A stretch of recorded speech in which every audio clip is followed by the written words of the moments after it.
আয়ুষের পাতা ফাঁদে এবার পা দিয়ে দিল দেবলীনা। হ্যাঁ বন্ধুরা, ভিডিওতে লাইক দিয়ে দেখতে থাকুন। যে মুহূর্তে কিনা আয়ুষ বাড়ি যাওয়া মাত্রই যখন পরদিন সকালবেলায়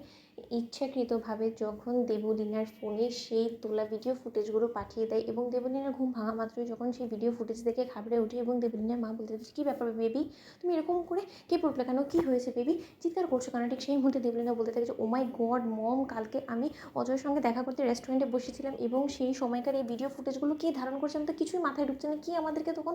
দেখে ফেলেছিল। মা তুমি আমাকে বলো না মম, আমি কিছুই বুঝতে পারছি না। অন্যদিকে যখন দেবলীনার মম বলতে থাকে যে, দেবলীনা এর জন্য আমি বারবার করে তোমাকে সাবধান করেছিলাম যে দেবলীনা এরকম কোনো কর্মকাণ্ড তুমি বিয়ের আগে করো না, অথচ না তুমি কোনো মতে আমার কোনো কথা শোনো নি। এবার তুমি দেখতে পাচ্ছ যে তোমাকে রীতিমতো কেউ না কেউ তো অবশ্যই দেখে ফেলেছিল অজয়ের সঙ্গে এবং সেই হয়তো বা বদমাইশি করে এই ভিডিওটা ধারণ করে রেখেছে এবং তোমাকে পাঠিয়ে এখন ব্ল্যাকমেল করার চেষ্টা করছে। এবার যদি সে এই ভিডিও ফুটেজটা ইন্টারনেটের কাছে নিয়ে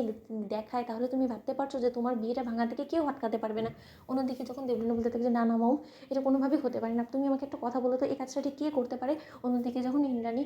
গাঙ্গুলির কথা ভেবেই যখন দেবলীনার মায়ের গা শিউরে ওঠে এবং বলতে থাকে যে, আমার তো শুধু গা হাত পা ঠান্ডা হয়ে আসে, এই ভিডিওটা কোনোভাবে সেই লোকটা যে কিনা তোমাকে এই ভিডিওটা পাঠিয়েছে সে আবার কোনো মতে এটা ইন্দ্রাণীকে গিয়ে দেখায়নি তো এখনো পর্যন্ত, তুমি একবার ও বাড়িতে শীঘ্রই যাও। অন্যদিকে যখন দেবলীনা বলতে থাকে যে, মম যদি এটা দেখিয়ে থাকে তাহলে আমি কী জবাব দেবো সকলকে, এখানে তো সব স্বীকারোক্তিমূলক জবানবন্দি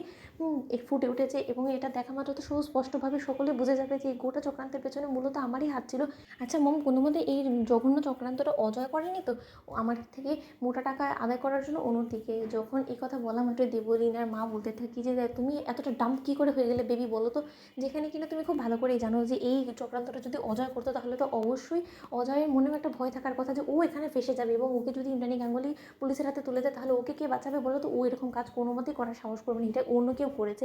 অন্যদিকে যখন দেবলীনা বলতে থাকে যে, মম কোনো মতে ঈশান করেনি তো? অন্যদিকে এই কথা বলা মাত্র ঈশানের নাম শোনা মাত্রই দেবলীনার মম বলতে থাকে যে, করতেও পারে, ঈশান হয়তো বা আগে থেকে তোমার উপরে নজর রেখেছিল। অন্যদিকে এটা বলতে না বলতে হঠাৎ করে যখন ব্ল্যাকমেলারের কাছ থেকে দেবলীনার কাছে ফোন চলে আসে এবং ব্ল্যাকমেলার সেজে যখন আয়ুষ বলতে থাকে যে, কি দেবলীনা ম্যাডাম নিশ্চয়ই ভিডিওটা দেখেছেন, এরকম আরও অনেক ভিডিও আমার কাছে পড়ে রয়েছে এবং একটা একটা করে সেই সকল ভিডিও কিন্তু আমি ফাঁস করে দিব যদি আপনি আমার চাহিদা অনুযায়ী কাজ না করেন এবং কোনো মতে আপনি যদি চালাকি খাটানোর চেষ্টা করেন তাহলে কিন্তু আপনি বুঝতেই পারছেন যে গাঙ্গুলি পরিবারের সকলের সামনে একবার যদি এই গোটা বিষয়টা আমি তুলে ধরি তাহলে যে আর আপনার গাঙ্গুলি পরিবারের বউ হওয়ার স্বপ্নটা এক নিমিষে ধূলিসাৎ হয়ে যাবে। অন্যদিকে যখন দেবলীনা ক্ষুব্ধ হয়ে বলতে থাকে যে, কি আপনি বলুন তো, এবং আপনার সাহস কী করে হয় যে আমার অনুমতি ছাড়া আপনি আমার ভিডিও ধারণ করেছেন এবং আপনি জানেন এটা কিন্তু একটা ক্রাইম এবং এতে করে কিন্তু আমি আপনার এগেনস্টে পুলিশে কেস ফাইল করতে পারি। অন্যদিকে যখন আয়ুষ ব্ল্যাকমেলার সেজে বলতে থাকে যে, ম্যাডাম আপনার এগেনস্টে যে কত কিছুর চার্জেস এনে আমি আপনাকে অ্যারেস্ট করাতে পারি সেটা আপনি জানেন তো? বন্ধুরা, লাইক এবং শেয়ার করে সাবস্ক্রাইব করুন।